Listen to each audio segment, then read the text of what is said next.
बिस्मिल्लाहिर्रहमानिर्रहीम। स्टार्ट करते हैं कैंसर के 24 की पार्ट 2 की वीडियो को। इस पार्ट में हम लोग मैकेनिज्म ऑफ एक्शन पढ़ेंगे मुख्तलिफ एंटी सीए ड्रग्स के। ठीक होगी बात। सबसे पहली बात, ओवरऑल अगर जनरली देखा जाए तो एंटी सीए ड्रग्स जो होते हैं वो सप्रेस कर रहे होते हैं एक्टिविटी को। ठीक है, तो इनका इनहिबिटरी एक्शन होता है मुख्तलिफ सिनेप्सिस पे, मुख्तलिफ जगहों पे। तो वो कह रहे हैं suppress the repetitive action potential, क्योंकि जो रेपिटेटिव एक्शन पोटेंशियल होते हैं या बर्स्ट ऑफ इलेक्ट्रिकल एक्टिविटी होता है वो सीजर कॉज करवा रहा होता है। तो हमने उसको सप्रेस करना है, तो एक तरह से हम मुख्तलिफ जगहों पर इनहिबिशन कॉज कर रहे होंगे। मुख्तलिफ मैकेनिज्म इनहिबिशन के जो हमने यहाँ पर स्टडी करने हैं। और एक और इंटरेस्टिंग बात यह भी है कि एक ड्रग एक से ज़्यादा मैकेनिज्म के थ्रू भी काम कर सकता है। ये नहीं है कि एक ड्रग का एक ही मैकेनिज्म होगा। अब मिसाल के वैल्प्रोएट है, वो कई मैकेनिज्म के थ्रू करवाता है, इनहिबिटरी एक्शन ही है, लेकिन इनहिबिटरी एक्शन कई आयन चैनल्स पे एक्ट करके करवा सकता है। तो सेवरल मैकेनिज्म्स में contribute to action of a single drug. सही की बात। बाकी उन्होंने यहाँ पे बताया हुआ, थोड़ा बहुत डायग्राम को एक्सप्लेन किया हुआ है। अच्छा, अब ये जो सारे आपके पास मैकेनिज्म है ना, इसमें दो तीन बातें हैं। जब आप पढ़ेंगे ना तो आप बड़े घबराएंगे, क्योंकि बहुत सारे ड्रग्स का नाम लिखा हुआ है कि ये ड्रग इसको यूज़ करते हैं। लेकिन इसमें आपने इतनी टेंशन नहीं लेनी, याद इंशाल्लाह आपको हो जाएगा। कैसे याद होगा? देखो, एक तो चीज़ है कॉन्सेप्ट को समझना कि मिसाल के तौर पर सोडियम चैनल ब्लॉकेज कैसे एक्ट करती है। वो कॉन्सेप्ट तो अभी हम इंशाल्लाह डिस्कस कर लेंगे। फिर पार्ट 3 की वीडियो में स्केची मैंने आपको बताया कि इंशाल्लाह स्केची की जो डायग्राम्स है उससे मैं आपको एक्सप्लेन करूँगा, तो आपको काफ़ी हद तक याद हो जाएगा कि कौन सा ड्रग किस तरह से एक्ट कर रहा है। फिर कुछ ड्रग्स जैसे कि बेंजोडाइजेपीन्स, बार्बिटरेट्स, वो तो हम पहले ही पढ़ चुके हुए हैं। गाबा की एक्टिविटी, ठीक है, कुछ आपको पहले ही पता होंगे, कुछ स्केची से याद हो जाएंगे, और कुछ दो चार हैं जो कि स्केची के अलावा यहाँ पे लिखे हैं, वो मैं आपको साथ साथ बता दूंगा इंशाल्लाह कि वो जरा आपने जेहन में रखने हैं। ठीक है बात, तो स्टार्ट करते हैं। अच्छा, यहाँ पे ना दो डायग्राम उन्होंने बनाई हुई है आपको मैकेनिज्म एक्शन समझाने के लिए। ये डायग्राम ज़्यादा बड़े साइज में बनी हुई है, बिग कैंसर में सेम डायग्राम है, सिर्फ साइज बड़ा है। तो मैं आपको बिग कैंसर से एक्सप्लेन करूंगा। सबसे बड़ा आपके पास सोडियम चैनल ब्लॉकेज। अब एक बात आपने सिंपल सी बात समझनी है भाई, वो क्या बात है, ये हो गया आपके पास प्री सिनेप्टिक नर्व टर्मिनल। यहाँ पे एक्शन पोटेंशियल आएगा। एक्शन पोटेंशियल के आने पे यहाँ से आपको पता है मुख्तलिफ न्यूरोट्रांसमीटर्स जो है वो रिलीज होंगे, और न्यूरोट्रांसमीटर्स के रिलीज होने से इस पोस्ट सिनेप्टिक पोटेंशियल पे वैसे सी बात है कुछ ना कुछ एक्शन पोटेंशियल जनरेट होगा। अब नॉर्मल रूटीन में क्या होता है कि सेल मेम्ब्रेन अंदर वाली साइड पे नेगेटिव होती है, बाहर वाली साइड पे पॉजिटिव होती है। इसको हम कहते हैं पोलराइज्ड स्टेट। ठीक है, अब होता क्या है, जैसे एक्शन पोटेंशियल आता है तो एक्शन पोटेंशियल के आने से मुख्तलिफ चैनल्स खुलते हैं, सोडियम चैनल्स खुलते हैं, जिसकी वजह से पॉजिटिव आइंस एंटर होते हैं। और पॉजिटिव आइंस की एंट्री से क्या होगा, एक्शन पोटेंशियल जनरेट होगा। जैसे वजह पॉजिटिव आइंस एंटर होंगे तो ये इस तरह से नेगेटिव होता है ना, तो आपको पता है ग्राफ में यूँ आगे एक्शन पोटेंशियल जनरेट होता है। सही होगी बात। तो अब आगे पास हो गए वोल्टेज गेटेड सोडियम चैनल्स। अब यहाँ पे क्या होगा, सोडियम की एंट्री होगी, पॉजिटिव आइंस की एंट्री होगी। ठीक है, तो हम अगर इन वोल्टेज गेटेड सोडियम को इनहिबिट कर दें तो इस वाले ट्रांसमिशन वाले एक्शन को हम इन्वर्ट कर सकते हैं। तो यहाँ पे वोल्टेज गेटेड सोडियम चैनल है जो कि इधर एक्शन पोटेंशियल को प्रोड्यूस करेंगे, और फिर यहाँ भी हैं जो कि आगे एक्शन पोटेंशियल को लेकर जाएंगे। तो वोल्टेज गेटेड सोडियम चैनल्स को इन्वर्ट करके हम एक्शन प्रोड्यूस कर सकते हैं। सही हो गया। ये तो होगा आपके पास पहली वाली हेडिंग। अब इसमें कौन कौन से ड्रग्स आते हैं आपके पास, फेनिटोइन वगैरह, ये सारे हम लोग पढ़ेंगे। एक बस जोनीसमाइड जरा जेब में रख लें, क्योंकि जोनीसमाइड आपके पास नहीं लिखा हुआ उसमें ना कैंसर में, ठीक है, सॉरी स्केची में। तो जोनीसमाइड जरा जेब में रखना कि वो ये वाला सोडियम चैनल के थ्रू काम कर रहा है। उसके अलावा ये जो सोडियम चैनल ब्लॉकेज है ये रेट डिपेंडेंट है। क्या मतलब है? मतलब ये है कि जितनी ज़्यादा एक्साइटेटरी एक्टिविटी चल रही होगी उतना ही ज़्यादा हम सोडियम चैनल्स को इनहिबिट कर लेंगे। यानी सीजर्स वाला काम जितना हो रहा होगा उतना हम एंटी सीजर वाला काम कर लेंगे। गुड होगी बात। तो ये तो बड़ी एक अच्छी सी बात हो गई। सही हो गया। आगे आते हैं गाबा रिलेटेड टारगेट्स। एक तो आपको पता है बेंजोडाइजेपीन्स के बारे में। बेंजोडाइजेपीन्स गाबा को प्रमोट कर रही होती हैं, उनकी जो ओपनिंग की फ्रीक्वेंसी है उसको बढ़ा रही होती हैं, और बार्बिटरेट्स जो होती हैं वो ड्यूरेशन ऑफ ओपनिंग को बढ़ा रही होती हैं। ये हम लोग चैप्टर 22 के अंदर डिस्कस कर चुके हैं, लेकिन अब मैं दोबारा इन बातों को डिस्कस कर लेता हूँ। अच्छा, अब सिमिलर सी ही एक डायग्राम उन्होंने यहाँ पे भी बनाई हुई है। अब होता बेसिकली क्या है, एक बात ये भी रखनी है, गाबा का रिसेप्टर 5 सब यूनिट्स का एक ख़ास रिसेप्टर होता है। जब उस रिसेप्टर के ऊपर आके गाबा अटैच होता है तो वो क्लोराइड की एंट्री करवाता है। अब क्लोराइड एक नेगेटिव आइन है, नेगेटिव आइन की एंट्री की वजह से मेम्ब्रेन हाइपर पोलराइज हो जाएगी, यानी कि अंदर से मजीद नेगेटिव हो जाएगी, और हाइपर पोलराइजेशन की वजह से एक्शन पोटेंशियल जनरेट होना मुश्किल हो जाएगा। यानी कि जो गाबा का रिसेप्टर होता है वो आमतौर पे इनहिबिटरी एक्शन ही रखता है। ठीक, तो आपके बेंजोडाइजेपीन्स और बार्बिटरेट्स गाबा के एक्शन को प्रमोट करते हैं। इसी के ऊपर बेंजोडाइजेपीन्स भी लगते हैं किसी साइड पे, ठीक है, और बेंजोडाइजेपीन्स लग के फ्रीक्वेंसी ऑफ ओपनिंग चैनल को बढ़ा देते हैं, यानी ज़्यादा क्लोराइड का इन्फ्लक्स करवाते हैं। और इसी के ऊपर एक फ़र्क साइड पे बार्बिटरेट्स भी लगते हैं, जिसमें आगे पास मुख्तलिफ नाम आ जाते हैं आगे पास। अच्छा, फिनोबार्बिटल यहाँ पे लिखा हुआ है नाम। और बार्बिट्रेट्स क्या करते हैं, ड्यूरेशन ऑफ ओपनिंग को बढ़ाया जाए, जिसकी वजह से ज़्यादा क्लोराइड अंदर आता है। दोनों क्लोराइड की एंट्री को इंक्रीज करवा देते हैं, दोनों काफ़ी सिमिलर हैं, सिर्फ एक फ्रीक्वेंसी को बढ़ा रहा है, एक उसको टाइम को बढ़ा रहा है। ड्यूरेशन को बढ़ा रहा है। यहाँ तो बात समझ में आ गई।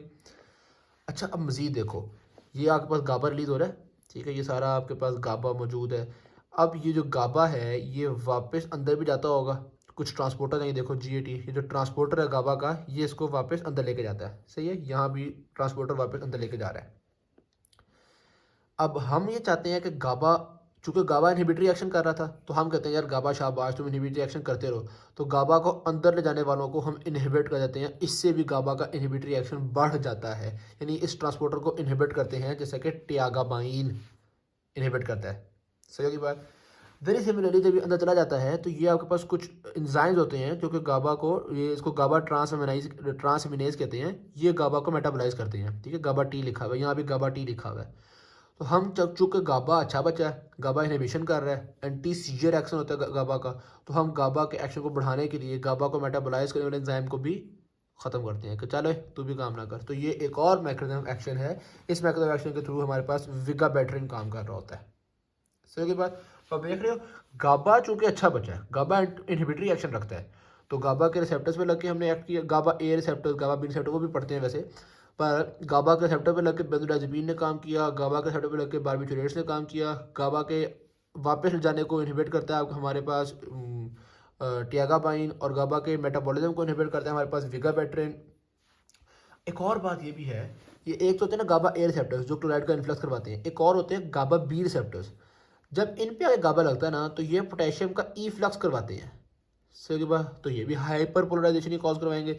अब नेगेटिव आयन अंदर आए तो भी अंदर नेगेटिविटी बढ़ेगी, पॉजिटिव आयन बाहर जाए तो भी अंदर नेगेटिविटी तो बढ़ेगी ना, ठीक है। तो कुछ ड्रग्स होती हैं जो कि, अब गाबा यहाँ पे भी हाइपर पोलराइजेशन ही कॉज करवा रहा है, यहाँ पे भी हाइपर पोलराइजेशन ही कॉज करवा रहा है। कुछ ड्रग्स यहाँ पे गाबा के एक्शन को हेल्प करते हैं, कुछ ड्रग्स यहाँ पे गाबा के एक्शन को हेल्प करते हैं, कुछ ड्रग्स गाबा के इनटेक को इनहिबिट करते हैं, कुछ ड्रग्स गाबा के टूटने को इनहिबिट करते हैं। तो हर तरीके से हम गाबा को बढ़ाते हैं, और गाबा को बढ़ाने से इनहिबिटरी एक्शन या आपके लो एंटी सीजर एक्शन जो है वो बढ़ जाता है आपके पास। फिर के बाद तो यहाँ पे आप थोड़ा सा रिव्यू कर लीजिएगा। गाबा अमाइनो ट्रांसमिनेज को इनहिबिट कर रहा है आपके पास विगाबैट्रिन, ठीक है जी। गाबा ट्रांसपोर्टर्स को कौन इनहिबिट कर रहा है, टियागाबीन। अच्छा गाबा पेंटेन वगैरह का जिक्र भी उन्होंने कर दिया। अच्छा फेल्बामेट का नाम नहीं लिखा हुआ आपके पास, तो फेल्बामेट भी आपके पास इनहिबिटरी एक्शन रख रहा होता है, किस तरह रखता है जी, गाबा को फैसिलिटेट करके। तो हमने गाबा को तो फैसिलिटेट करना था, सही हो गया। सीधी सी बात है, जो जो एक्शन पोटेंशियल को कॉज करवाते हैं उनको इनहिबिट करेंगे, और जो जो एक्शन पोटेंशियल को इनहिबिट करते हैं उनको हम फैसिलिटेट करेंगे। सही होगी बात। तो चूंकि गाबा एक्शन पोटेंशियल को इनहिबिट करता था, हमने इसको फैसिलिटेट किया। सोडियम एक्शन पोटेंशियल कॉज करता था, इसको इनहिबिट करेंगे। वेरी सिमिलरली कैल्शियम, ये सारे एक्शन पोटेंशियल कॉज करते हैं, उनको इनहिबिट करेंगे। सही होगी बात। तो कैल्शियम चैनल ब्लॉकेज भी बिल्कुल सोडियम की तरह ही है, जिस तरह सोडियम पॉजिटिव आयन था और उसकी एंट्री की वजह से एक्शन पोटेंशियल जनरेट हो रहा था, उसी तरह कैल्शियम पॉजिटिव आयन है, इसकी एंट्री की वजह से भी एक्शन पोटेंशियल जनरेट होता है, इसको भी हम इनहिबिट कर देते हैं। तो ये हमारे पास एक्शन, ये इथोसक्सीमाइड खास तौर पे ये वाला काम करता है, ठीक है। T type sodium voltage T type voltage gated calcium channels को इनहिबिट कर देता है, सही। अब काफ़ी सारे मैकेनिज्म एक्शन पढ़ लिए हमने, एक और मैकेनिज्म एक्शन आता है ग्लूटामेट के थ्रू। यार ग्लूटामेट ना एक्साइटेटरी न्यूरोट्रांसमीटर है, जिस तरह गाबा इनहिबिटरी था ना, ग्लूटामेट एक्साइटेटरी है। अब यहाँ पे वेसिकल्स आएंगी और वेसिकल्स के आने से ग्लूटामेट रिलीज़ होगा, ग्लूटामेट जब रिलीज़ होगा तो वो यहाँ के NMDA रिसेप्टर्स पे लगता है। जब वो NMDA रिसेप्टर्स पे लगता है ना, तो NMDA रिसेप्टर पे लग के कैल्शियम की या करो पॉजिटिव आइंस की एंट्री कॉज करवाता है, ठीक है। तो ये जाहिर सी बात है एक्साइटेटरी एक्शन होता है आपके पास। तो हम मुख्तलिफ तरीक़ों से काम कर सकते हैं। हम ये भी कर सकते हैं कि इसको रिलीज़ ही ना होने दें ग्लूटामेट को, हम ये भी कर सकते हैं कि कॉम्पिटिटिव इनहिबिशन कर दें ग्लूटामेट की, ठीक है। हम ये भी कर सकते हैं कि ग्लूटामेट को ज़्यादा इनटेक कर लिया जाए। तो मुख्तलिफ चीज़ें ना, तो अब हम देखते हैं कि किस किस तरीके से हम ये ग्लूटामेट वाले काम को रोक सकते हैं। एक तो बात ये है कि भाई जो वेसिकल ग्लूटामेट को लेके आ रही थी रिलीज़ के लिए, ये देखो ये लेके आ रही है ना ग्लूटामेट को रिलीज़ करवाने के लिए, हम इसको रोक दें ताकि ग्लूटामेट रिलीज़ ही ना हो सके। तो ये इनहिबिट करते हैं आपके पास लेवेट्रासिटाम। लेवेट्रासिटाम इस प्रोटीन को इनहिबिट कर देती है, जिसकी वजह से ज़्यादा ग्लूटामेट रिलीज़ ही नहीं हो पाता। सही की बात। फिर इसी तरह से रेटिकाबाइन, ये क्या कर रहा है आपके पास, inhibit depolarisation glutamate terminal. Glutamate terminal जो डीपोलराइजेशन कॉज करवा रहा था, मैंने आपको बताया ना NMDA रिसेप्टर पर लगे करवाता है, उसको रोक देगा। इसी तरह जिस तरह गाबा के मुख्तलिफ रिसेप्टर हैं, गाबा A भी है, गाबा B भी है, उसी तरह ग्लूटामेट के मुख्तलिफ रिसेप्टर हैं। NMDA भी होता है, AMPA भी होता है।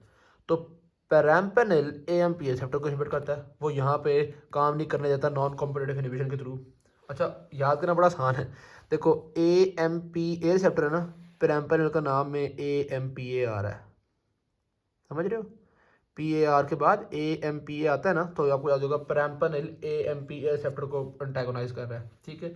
वेरी सिमिलरली फिनोबार्बिटल भी, फेल्बामेट भी, टोपिरामेट भी, ये सारे भी आपके ग्लूटामेट को रोक के तो एक्शन पोटेंशियल को इनहिबिट कर लेते हैं। तो ये आपके पास मुख्तलिफ एक्शन पोटेंशियल्स की टाइप्स आ गई, इनके पास कॉन्सेप्ट समझना ज़रूरी था। अब पार्ट 3 की वीडियो में इंशाल्लाह आपको डायग्राम से चीज़ें याद करने में आसानी होगी। थैंक यू, वीडियो अच्छी लगी शेयर कीजिएगा, चैनल को सब्सक्राइब कीजिएगा। अल्लाह हाफ़िज़।